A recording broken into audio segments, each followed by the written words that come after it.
The Return of Sherlock Holmes by Sir Arthur Conan Doyle. Section 1. The Adventure of the Empty House. It was in the spring of the year 1894 that all London was interested, and the fashionable world dismayed, by the murder of the Honourable Ronald Adair under most unusual and inexplicable circumstances. The public has already learned those particulars of the crime which came out in the police investigation, but a good deal was suppressed upon that occasion, since the case for the prosecution was so overwhelmingly strong that it was not necessary to bring forward all the facts. Only now, at the end of nearly 10 years, am I allowed to supply those missing links which make up the whole of that remarkable chain. The crime was of interest in itself, but that interest was as nothing to me compared to the inconceivable sequel which afforded me the greatest shock and surprise of any event in my adventurous life. Even now, after this long interval, I find myself thrilling as I think of it, and feeling once more that sudden flood of joy, amazement, and incredulity which utterly submerged my mind.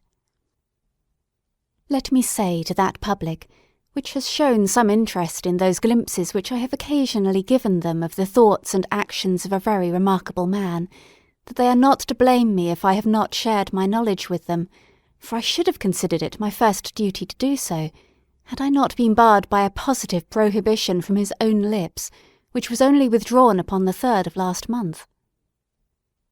It can be imagined that my close intimacy with Sherlock Holmes had interested me deeply in crime, and that after his disappearance I never failed to read with care the various problems which came before the public. And I even attempted, more than once, for my own private satisfaction, to employ his methods in their solution, though with indifferent success. There was none, however, which appealed to me like this tragedy of Ronald Adair. As I read the evidence at the inquest, which led up to a verdict of wilful murder against some person or persons unknown, I realised more clearly than I had ever done the loss which the community had sustained by the death of Sherlock Holmes. There were points about this strange business which would, I was sure, have specially appealed to him, and the efforts of the police would have been supplemented, or more probably anticipated, by the trained observation and the alert mind of the first criminal agent in Europe. All day, as I drove upon my round, I turned over the case in my mind, and found no explanation which appeared to me to be adequate. At the risk of telling a twice-told tale, I will recapitulate the facts as they were known to the public at the conclusion of the inquest. The Honourable Ronald Adair was the second son of the Earl of Maynooth, at that time governor of one of the Australian colonies. Adair's mother had returned from Australia to undergo the operation for cataract, and she, her son Ronald, and her daughter Hilda were living together at 427 Park Lane. The youth moved in the best society, had, so far as was known, no enemies and no particular vices. He had been engaged to Miss Edith Woodley, of Carstairs, but the engagement had been broken off by mutual consent some months before, and there was no sign that it had left any very profound feeling behind it. For the rest of the man's life moved in a narrow and conventional circle, for his habits were quiet and his nature unemotional.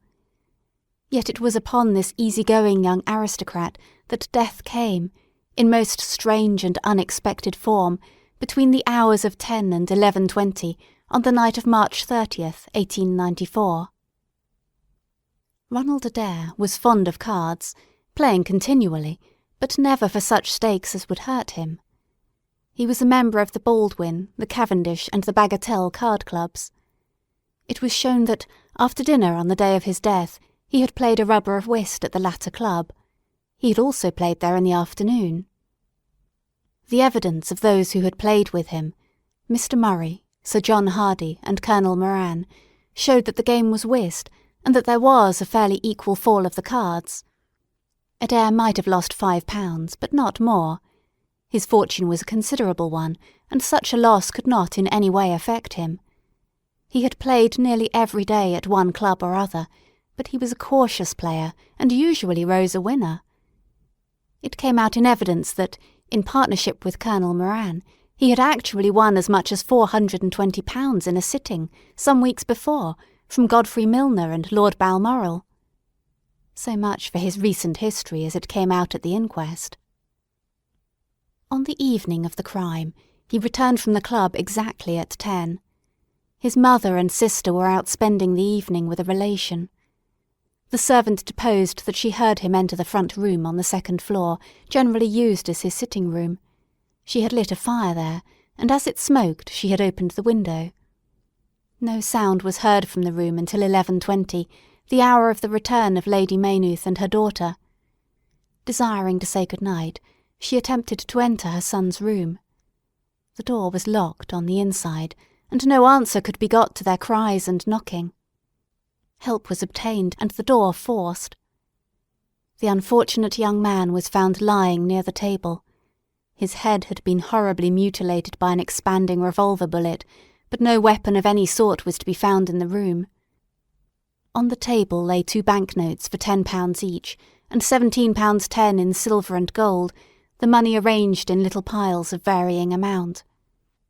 There were some figures also upon a sheet of paper, with the names of some club friends opposite to them, from which it was conjectured that before his death he was endeavouring to make out his losses or winnings at cards. A minute examination of the circumstances served only to make the case more complex. In the first place, no reason could be given why the young man should have fastened the door upon the inside. There was the possibility that the murderer had done this, and had afterwards escaped by the window. The drop was at least 20 feet, however, and a bed of crocuses in full bloom lay beneath. Neither the flowers nor the earth showed any sign of having been disturbed, nor were there any marks upon the narrow strip of grass which separated the house from the road. Apparently, therefore, it was the young man himself who had fastened the door. But how did he come by his death? No one could have climbed up to the window without leaving traces. Suppose a man had fired through the window, he would indeed be a remarkable shot who could, with a revolver, inflict so deadly a wound. Again, Park Lane is a frequented thoroughfare. There is a cab stand within 100 yards of the house. No one had heard a shot. And yet there was the dead man, and there the revolver bullet, which had mushroomed out, as soft-nosed bullets will, and so inflicted a wound which must have caused instantaneous death. Such were the circumstances of the Park Lane mystery, which were further complicated by entire absence of motive, since, as I have said, young Adair was not known to have any enemy, and no attempt had been made to remove the money or valuables in the room. All day I turned these facts over in my mind, endeavouring to hit upon some theory which could reconcile them all, and to find that line of least resistance which my poor friend had declared to be the starting point of every investigation. I confess I made little progress. In the evening I strolled across the park, and found myself about 6 o'clock at the Oxford Street end of Park Lane. A group of loafers upon the pavements, all staring up at a particular window, directed me to the house which I had come to see.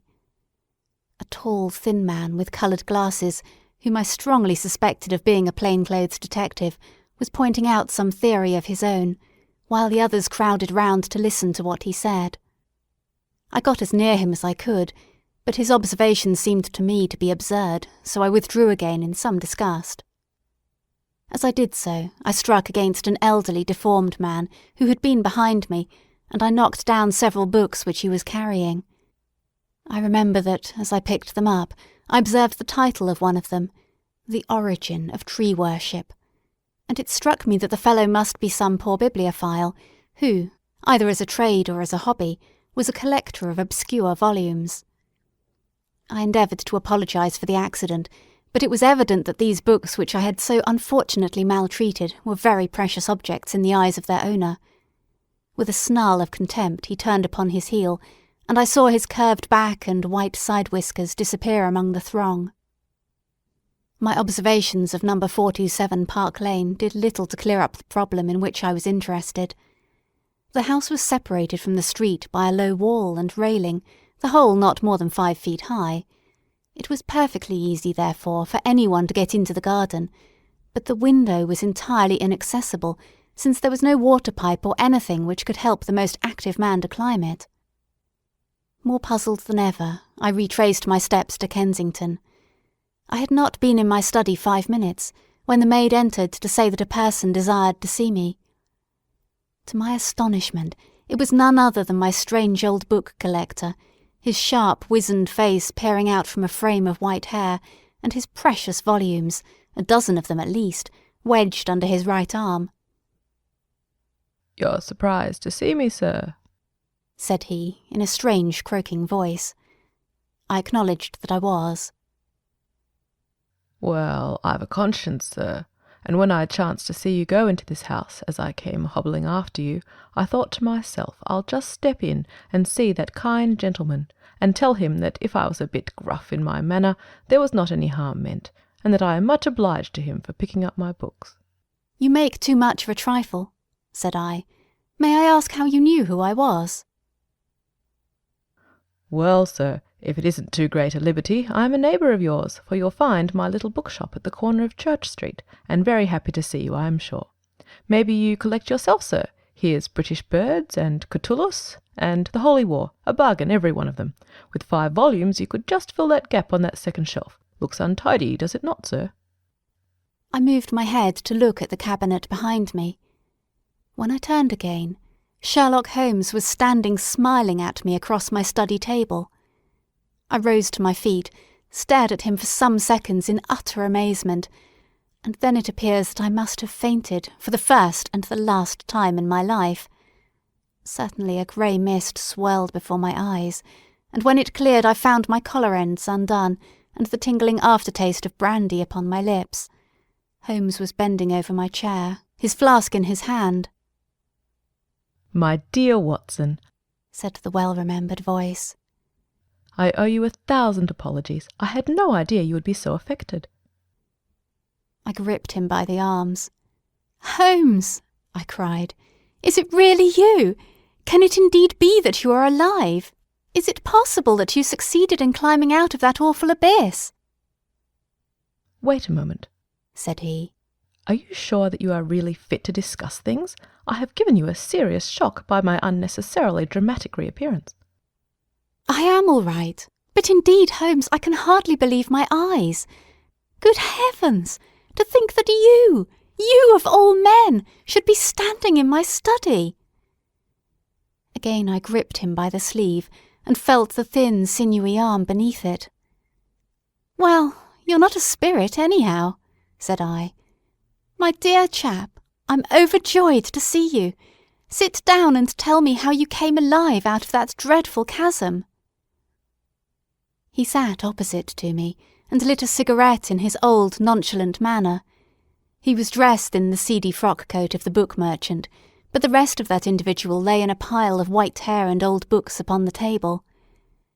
Holmes looked even thinner and keener than of old, but there was a dead-white tinge in his aquiline face which told me that his life recently had not been a healthy one.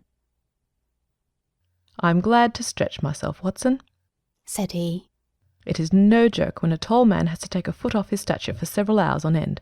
Now, my dear fellow, in the matter of these explanations we have, if I may ask for your cooperation, a hard and dangerous night's work in front of us. Perhaps it would be better if I gave you an account of the whole situation when that work is finished." "I'm full of curiosity. I should much prefer to hear now." "You'll come with me tonight?" "When you like, and where you like." "This is indeed like the old days. We shall have time for a mouthful of dinner before we need go. Well then, about that chasm. I had no serious difficulty in getting out of it, for the very simple reason that I was never in it." "You never were in it?" "No, Watson, I never was in it. My note to you was absolutely genuine. I had little doubt that I had come to the end of my career when I perceived the somewhat sinister figure of the late Professor Moriarty standing upon the narrow pathway which led to safety. I read an inexorable purpose in his grey eyes. I exchanged some remarks with him, therefore, and obtained his courteous permission to write the short note which you afterwards received. I left it with my cigarette-box and my stick, and I walked along the pathway, Moriarty still at my heels. When I reached the end I stood at bay. He drew no weapon, but he rushed at me and threw his long arms around me. He knew that his own game was up, and was only anxious to revenge himself upon me. We tottered together upon the brink of the fall. I have some knowledge, however, of Baritsu, or the Japanese system of wrestling, which has more than once been very useful to me. I slipped through his grip, and he, with a horrible scream, kicked madly for a few seconds and clawed the air with both his hands. But for all his efforts he could not get his balance, and over he went. With my face over the brink, I saw him fall for a long way. Then he struck a rock, bounded off, and splashed into the water. I listened with amazement to this explanation, which Holmes delivered between the puffs of his cigarette. "But the tracks!" I cried. "I saw with my own eyes that 2 went down the path and none returned." It came about in this way. The instant that the professor had disappeared, it struck me what a really extraordinarily lucky chance fate had placed in my way. I knew that Moriarty was not the only man who had sworn my death. There were at least 3 others whose desire for vengeance upon me would only be increased by the death of their leader. They were all most dangerous men. One or other would certainly get me. On the other hand, if all the world was convinced that I was dead, they would take liberties, these men. They would soon lay themselves open, and sooner or later I could destroy them. Then it would be time for me to announce that I was still in the land of the living. So rapidly does the brain act that I believe I had thought this all out before Professor Moriarty had reached the bottom of the Reichenbach Fall. I stood up and examined the rocky wall behind me. In your picturesque account of the matter, which I read with great interest some months later, you assert that the wall was sheer. That was not literally true. A few small footholds presented themselves, and there was some indication of a ledge. The cliff is so high that to climb it all was an obvious impossibility, and it was equally impossible to make my way along the wet path without leaving some tracks. I might, it is true, have reversed my boots, as I have done on similar occasions, but the sight of 3 sets of tracks in one direction would certainly have suggested a deception. On the whole, then, it was best that I should risk the climb. It was not a pleasant business, Watson. The fall roared beneath me. I'm not a fanciful person, but I give you my word that I seemed to hear Moriarty's voice screaming at me out of the abyss. A mistake would have been fatal. More than once, as tufts of grass came out of my hand, or my foot slipped in the wet notches of the rock, I thought that I was gone. But I struggled upwards, and at last I reached a ledge several feet deep and covered with soft green moss, where I could lie unseen, in the most perfect comfort. There I was stretched when you, my dear Watson, and all your following, were investigating in the most sympathetic and inefficient manner the circumstances of my death. At last, when you had all formed your inevitable and totally erroneous conclusions, you departed for the hotel, and I was left alone. I had imagined that I had reached the end of my adventures, but a very unexpected occurrence showed me that there were surprises still in store for me. A huge rock, falling from above, boomed past me, struck the path, and bounded over into the chasm. For an instant I thought that it was an accident, but a moment later, looking up, I saw a man's head against the darkening sky, and another stone struck the very ledge upon which I was stretched within a foot of my head. Of course, the meaning of this was obvious. Moriarty had not been alone. A confederate, and even that one glance had told me how dangerous a man that confederate was, had kept guard while the professor had attacked me. From a distance, unseen by me, he had been a witness of his friend's death and of my escape. He had waited, and then making his way round to the top of the cliff, he had endeavoured to succeed where his comrade had failed. I did not take long to think about it, Watson. Again I saw that grim face look over the cliff, and I knew that it was the precursor of another stone. I scrambled down onto the path. I don't think I could have done it in cold blood. It was 100 times more difficult than getting up. But I had no time to think of the danger, for another stone sang past me as I hung by my hands from the edge of the ledge. Halfway down I slipped, but by the blessing of God I landed torn and bleeding upon the path. I took to my heels, did 10 miles over the mountains in darkness, and a week later I found myself in Florence, with the certainty that no one in the world knew what had become of me. I had only one confidant, my brother Mycroft. I owe you many apologies, my dear Watson, but it was all important that it should be thought I was dead, and it is quite certain that you would not have written so convincing an account of my unhappy end had you not yourself thought that it was true. Several times during the last 3 years I have taken up my pen to write to you, but always I feared lest your affectionate regard for me should tempt you to some indiscretion which would betray my secret. For that reason I turned away from you this evening when you upset my books, for I was in danger at the time, and any show of surprise and emotion on your part might have drawn attention to my identity, and led to the most deplorable and irreparable results. As to Mycroft, I had to confide in him in order to obtain the money which I needed. The course of events in London did not run so well as I had hoped, for the trial of the Moriarty gang left 2 of its most dangerous members, my own vindictive enemies, at liberty. I travelled for 2 years in Tibet, therefore, and amused myself by visiting Lhasa and spending some days with the head lama. You may have read of the remarkable explorations of a Norwegian named Sigerson, but I'm sure it never occurred to you that you were receiving news of your friend. I then passed through Persia, looked in at Mecca, and paid a short but interesting visit to the Khalifa at Khartoum. the results of which I have communicated to the Foreign Office. Returning to France, I spent some months in a research into coal tar derivatives, which I conducted in a laboratory at Montpellier, in the south of France. Having concluded this to my satisfaction, and learning that only one of my enemies was now left in London, I was about to return when my movements were hastened by the news of this very remarkable Park Lane mystery, which not only appealed to me by its own merits, but which seemed to offer some most peculiar personal opportunities. I came over at once to London, called in my own person at Baker Street, threw Mrs. Hudson into violent hysterics, and found that Mycroft had preserved my rooms and my papers exactly as they had always been.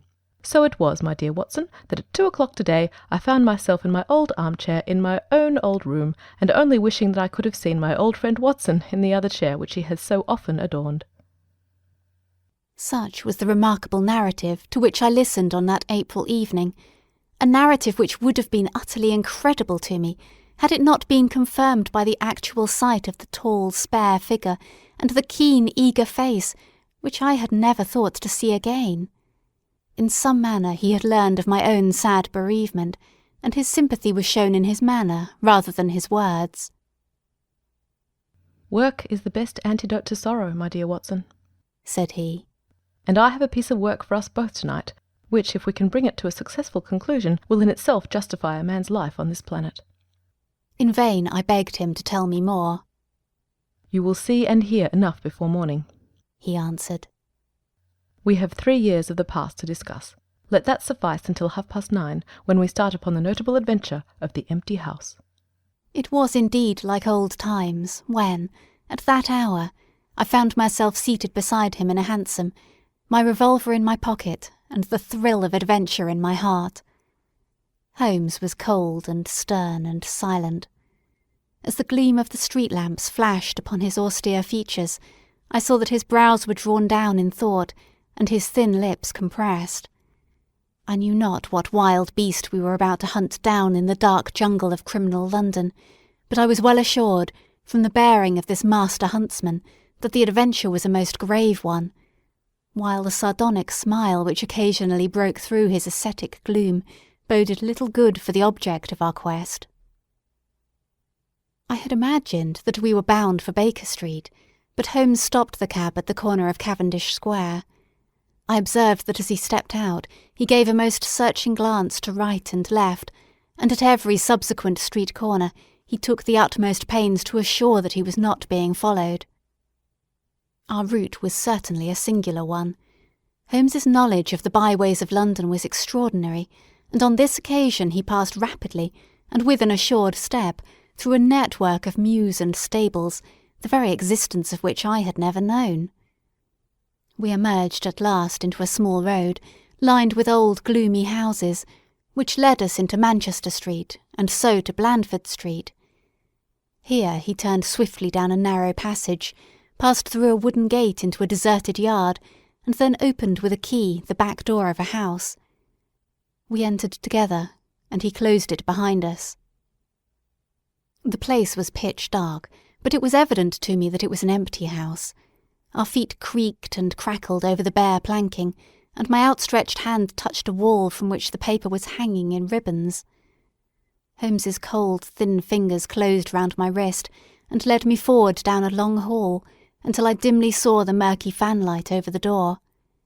Here Holmes turned suddenly to the right, and we found ourselves in a large, square, empty room, heavily shadowed in the corners, but faintly lit in the centre from the lights of the street beyond.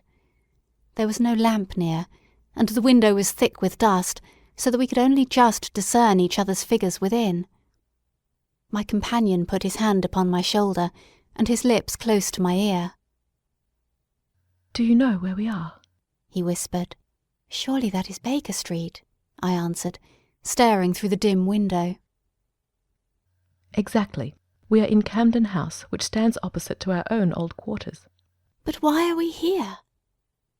"Because it commands so excellent a view of that picturesque pile. Might I trouble you, my dear Watson, to draw a little nearer to the window, taking every precaution not to show yourself, and then to look up at our old rooms, the starting point of so many of your little fairy tales. We will see if my 3 years of absence have entirely taken away my power to surprise you." I crept forward and looked across at the familiar window. As my eyes fell upon it, I gave a gasp and a cry of amazement. The blind was down, and a strong light was burning in the room. The shadow of a man who was seated in a chair within was thrown in hard black outline upon the luminous screen of the window. There was no mistaking the poise of the head, the squareness of the shoulders, the sharpness of the features. The face was turned half round, and the effect was that of one of those black silhouettes which our grandparents loved to frame. It was a perfect reproduction of Holmes. So amazed was I that I threw out my hand to make sure that the man himself was standing beside me. He was quivering with silent laughter. "Well?" said he. "Good heavens!" I cried. "It is marvellous!"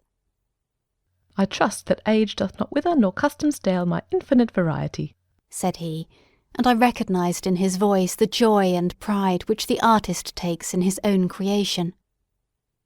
"It really is rather like me, is it not?" "I should be prepared to swear that it was you." "The credit of the execution is due to Monsieur Oscar Meunier of Grenoble, who spent some days in doing the moulding. It is a bust in wax.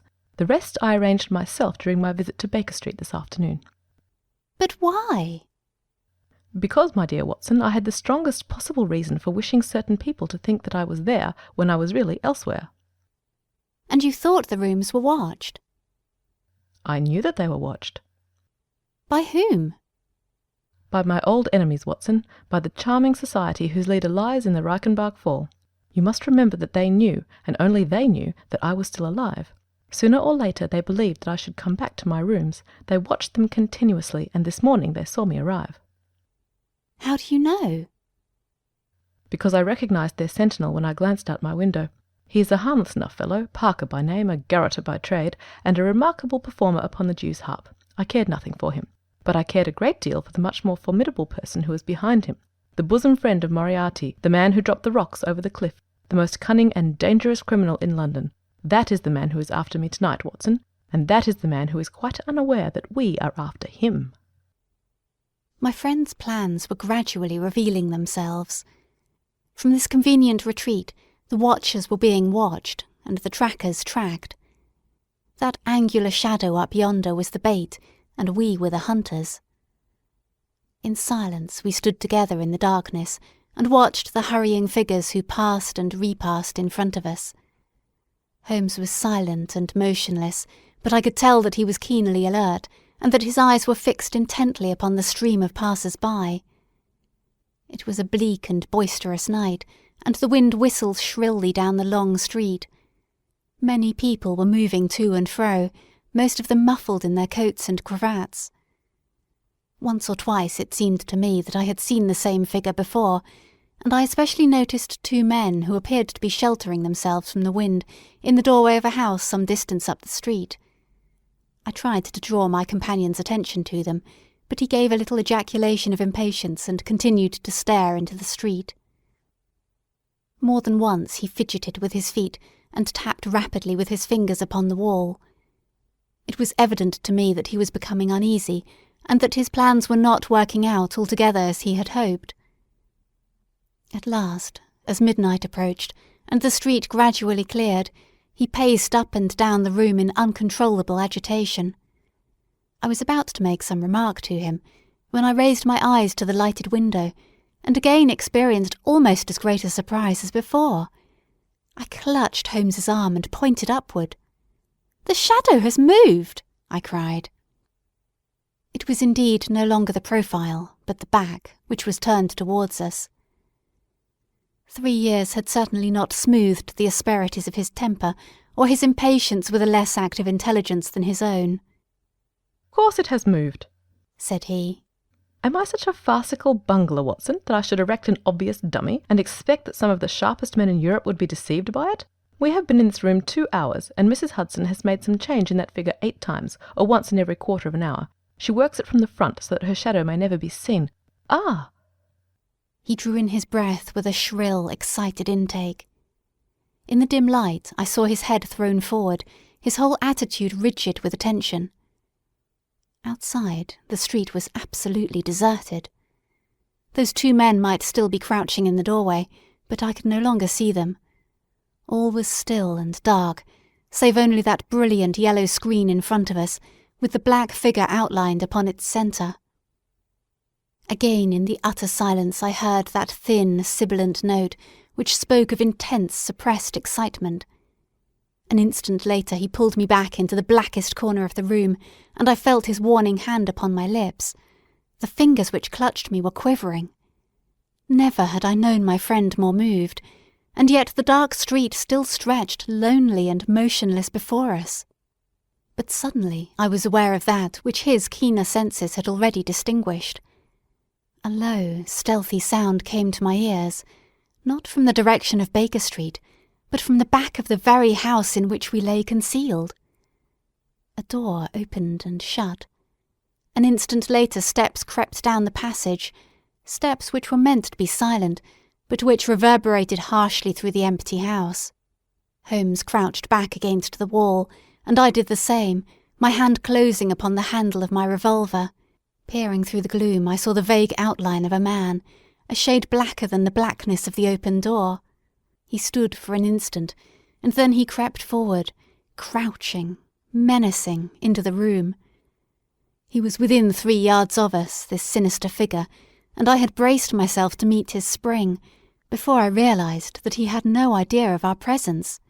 He passed close beside us, stole over to the window, and very softly and noiselessly raised it for half a foot. As he sank to the level of this opening, the light of the street, no longer dimmed by the dusty glass, fell full upon his face. The man seemed to be beside himself with excitement. His 2 eyes shone like stars, and his features were working convulsively. He was an elderly man, with a thin projecting nose, a high bald forehead, and a huge grizzled moustache. An opera hat was pushed to the back of his head, and an evening dress shirt front gleamed out through his open overcoat. His face was gaunt and swarthy, scored with deep, savage lines. In his hand he carried what appeared to be a stick, but as he laid it down upon the floor it gave a metallic clang. Then, from the pocket of his overcoat he drew a bulky object, and he busied himself in some task which ended with a loud, sharp click, as if a spring or bolt had fallen into its place. Still kneeling upon the floor, he bent forward, and threw all his weight and strength upon some lever, with the result that there came a long, whirling, grinding noise, ending once more in a powerful click. He straightened himself then, and I saw that what he held in his hand was a sort of gun, with a curiously misshapen butt. He opened it at the breech, put something in, and snapped the breech lock. Then, crouching down, he rested the end of the barrel upon the ledge of the open window, and I saw his long moustache droop over the stock, and his eye gleam as it peered along the sights. I heard a little sigh of satisfaction as he cuddled the butt into his shoulder, and saw that amazing target, the black man on the yellow ground, standing clear at the end of his foresight. For an instant he was rigid and motionless. Then his finger tightened on the trigger. There was a strange, loud whiz, and a long silvery tinkle of broken glass. At that instant Holmes sprang like a tiger onto the marksman's back and hurled him flat upon his face. He was up again in a moment, and with convulsive strength he seized Holmes by the throat, but I struck him on the head with the butt of my revolver, and he dropped again upon the floor. I fell upon him, and as I held him my comrade blew a shrill call upon a whistle. There was the clatter of running feet upon the pavement, and 2 policemen in uniform, with 1 plain-clothes detective, rushed through the front entrance and into the room. "That you, Lestrade?" said Holmes. "Yes, Mr. Holmes. I'll shut the door myself. It's good to see you back in London, sir." "I think you want a little unofficial help. 3 undetected murders in 1 year won't do, Lestrade, but you handled the Molesey mystery with less than your usual... That's to say, you handled it fairly well." We had all risen to our feet, our prisoner breathing hard, with a stalwart constable on each side of him. Already a few loiterers had begun to collect in the street. Holmes stepped up to the window, closed it and dropped the blinds. Lestrade had produced 2 candles, and the policeman had uncovered their lanterns. I was able at last to have a good look at our prisoner. It was a tremendously virile and yet sinister face which was turned towards us. With the brow of a philosopher above and the jaw of a sensualist below, the man must have started with great capacities for good or for evil. But one could not look upon his cruel blue eyes, with their drooping cynical lids, or upon the fierce aggressive nose and the threatening deep-lined brow, without reading nature's plainest danger signals. He took no heed of any of us, but his eyes were fixed upon Holmes's face with an expression in which hatred and amazement were equally blended. "You fiend," he kept on muttering. "You clever, clever fiend." "Ah, Colonel," said Holmes, arranging his rumpled collar. "Journeys end in lovers' meetings, as the old play says. I don't think I have had the pleasure of seeing you since you favoured me with those attentions as I lay on the ledge above the Reichenbach Fall."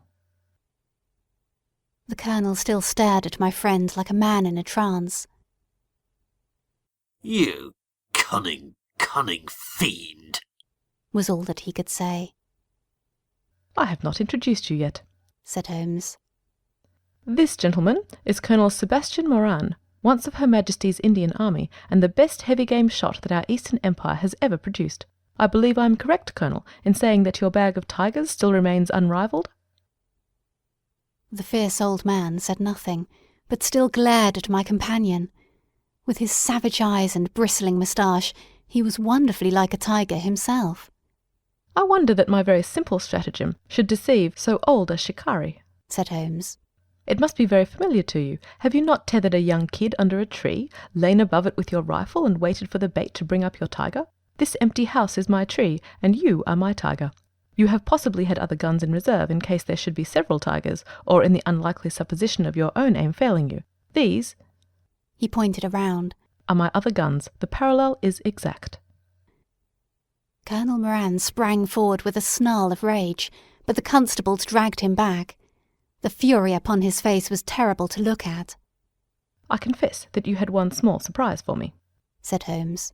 "I did not anticipate that you would yourself make use of this empty house and this convenient front window. I had imagined you as operating from the street, where my friend Lestrade and his merry men were awaiting you. With that exception, all has gone as I expected." Colonel Moran turned to the official detective. "You may or may not have just cause for arresting me, said he. but at least there can be no reason why I should submit to the jibes of this person. If I am in the hands of the law, let things be done in a legal way." Well, that's reasonable enough, said Lestrade. Nothing further you have to say, Mr. Holmes, before we go? Holmes had picked up the powerful air gun from the floor and was examining its mechanism. "An admirable and unique weapon," said he. "Noiseless and of tremendous power. I knew von Herder, the blind German mechanic who constructed it to the order of the late Professor Moriarty. For years I have been aware of its existence, though I have never before had the opportunity of handling it. I commend it very specially to your attention, Lestrade, and also the bullets which fit it." You could trust us to look after that, Mr. Holmes, said Lestrade, as the whole party moved towards the door. Anything further to say?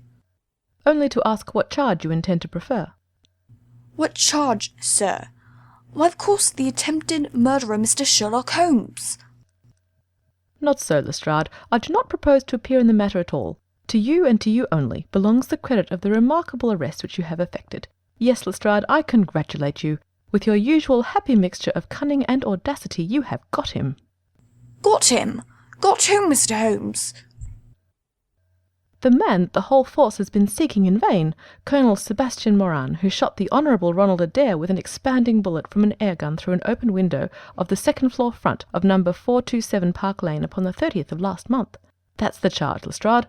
And now, Watson, if you can endure the draught from a broken window, I think that half an hour in my study over a cigar may afford you some profitable amusement." Our old chambers had been left unchanged through the supervision of Mycroft Holmes and the immediate care of Mrs. Hudson. As I entered, I saw, it is true, an unwonted tidiness, but the old landmarks were all in their place. There were the chemical corner and the acid-stained deal-topped table. There upon a shelf was the row of formidable scrapbooks and books of reference which many of our fellow citizens would have been so glad to burn.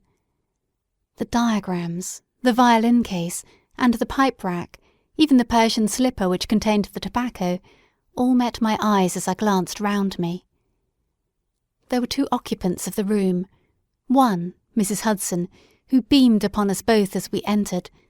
The other, the strange dummy which had played so important a part in the evening's adventures. It was a wax-coloured model of my friend, so admirably done that it was a perfect facsimile. It stood on a small pedestal table, with an old dressing-gown of Holmes's so draped round it that the illusion from the street was absolutely perfect. "I hope you observed all precautions, Mrs. Hudson," said Holmes. "I went to it on my knees, sir, just as you told me." "Excellent. You carried the thing out very well. Did you observe where the bullet went?" "Yes, sir. I am afraid it has spoilt your beautiful bust, for it passed right through the head and flattened itself on the wall. I picked it up from the carpet. Here it is." Holmes held it out to me. "A soft revolver bullet, as you perceive, Watson. There's genius in that, for who would expect to find such a thing fired from an air gun? All right, Mrs. Hudson, I am much obliged for your assistance. And now, Watson, let me see you in your old seat once more, for there are several points which I should like to discuss with you." He had thrown off the seedy frock-coat, and now he was the Holmes of old, in the mouse-coloured dressing-gown which he took from his effigy. "The old shikari's nerves have not lost their steadiness, nor his eyes their keenness," said he with a laugh, as he inspected the shattered forehead of his bust. "Plumb in the middle of the back of the head and smack through the brain. He was the best shot in India, and I expect there are few better in London. Have you heard the name?" "No, I have not." "Well, well, such is fame. But then, if I remember right, you had not heard the name of Professor James Moriarty, who had one of the great brains of the century. Just give me down my index of biographies from the shelf." He turned over the pages lazily, leaning back in his chair and blowing great clouds from his cigar. My collection of M's is a fine one," said he.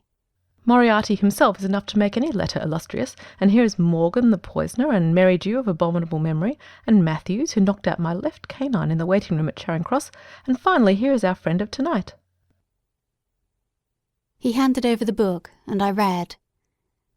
Moran, Sebastian, Colonel, unemployed, formerly 1st Bangalore Pioneers, born London, 1840, son of Sir Augustus Moran, C.B., once British Minister to Persia, educated Eton and Oxford, served in Jawaki Campaign, Afghan Campaign, Charasiab, Dispatches, Sherpa and Kabul, author of Heavy Game of the West Himalayas, 1881, 3 Months in the Jungle, 1884, address, Conduit Street, clubs, the Anglo-Indian, the Tankerville, the Bagatelle Card Club. On the margin was written, in Holmes's precise hand, "The second most dangerous man in London." "This is astonishing," said I, as I handed back the volume. "The man's career is that of an honourable soldier." "It is true," Holmes answered. "Up to a certain point he did well. He was always a man of iron nerve, and the story is still told in India how he crawled down a drain after a wounded man-eating tiger. There are some trees, Watson, which grow to a certain height and then suddenly develop some unsightly eccentricity. You will often see it in humans. I have a theory that the individual represents in his development the whole procession of his ancestors, and that such a sudden turn to good or evil stands for some strong influence which came into the line of his pedigree. The person becomes, as it were, the epitome of the history of his own family." "It is surely rather fanciful." "Well, I don't insist upon it. Whatever the cause, Colonel Moran began to go wrong. Without any open scandal, he still made India too hot to hold him. He retired, came to London, and again acquired an evil name. It was at this time he was sought out by Professor Moriarty, to whom for a time he was the chief of staff. Moriarty supplied him liberally with money, and used him in only 1 or 2 very high-class jobs, which no ordinary criminal could have undertaken. You may have some recollection of the death of Mrs. Stewart of Lauder in 1887. No? Well, I'm sure Moran was at the bottom of it, but nothing could be proved. So cleverly was the colonel concealed that even when the Moriarty gang was broken up, we could not incriminate him. You remember at that date, when I called upon you in your rooms, how I put up the shutters for fear of air guns? No doubt you thought me fanciful. I knew exactly what I was doing, for I knew of the existence of this remarkable gun, and I knew also that one of the best shots in the world would be behind it. When we were in Switzerland, he followed us with Moriarty, and it was undoubtedly he who gave me that evil 5 minutes on the Reichenbach ledge. You may think that I read the papers with some attention during my sojourn in France, on the lookout for any chance of laying him by the heels. So long as he was free in London, my life would really not have been worth living. Night and day the shadow would have been over me, and sooner or later his chance must have come. What could I do? I could not shoot him at sight, or I should myself be in the dock. There was no use appealing to a magistrate. They cannot interfere on the strength of what would appear to them to be a wild suspicion. So I could do nothing. But I watched the criminal news, knowing that sooner or later I should get him. And then came the death of this Ronald Adair. My chance had come at last. Knowing what I did, was it not certain that Colonel Moran had done it? He had played cards with the lad. He had followed him home from the club. He had shot him through an open window. There was not a doubt of it. The bullets alone are enough to put his head in a noose. I came over at once. I was seen by the sentinel who would, I knew, direct the colonel's attention to my presence. He could not fail to connect my sudden return with his crime, and to be terribly alarmed. I was sure that he would make an attempt to get me out of the way at once, and would bring round his murderous weapon for that purpose. I left him an excellent mark in the window, and having warned the police that they might be needed— by the way, Watson, you spotted their presence in that doorway with unerring accuracy— I took up what seemed to me to be a judicious post for observation, never dreaming that he would choose the same spot for his attack. Now, my dear Watson, does anything remain for me to explain? Yes, said I. You have not made it clear what was Colonel Moran's motive in murdering the Honourable Ronald Adair. Ah, my dear Watson, there we come into those realms of conjecture where the most logical mind may be at fault. Each may form his own hypothesis upon the present evidence, and yours is as likely to be correct as mine. You have formed one, then? I think that it is not difficult to explain the facts. It came out in evidence that Colonel Moran and young Adair had between them won a considerable amount of money. Now Moran undoubtedly played foul, of that I have long been aware.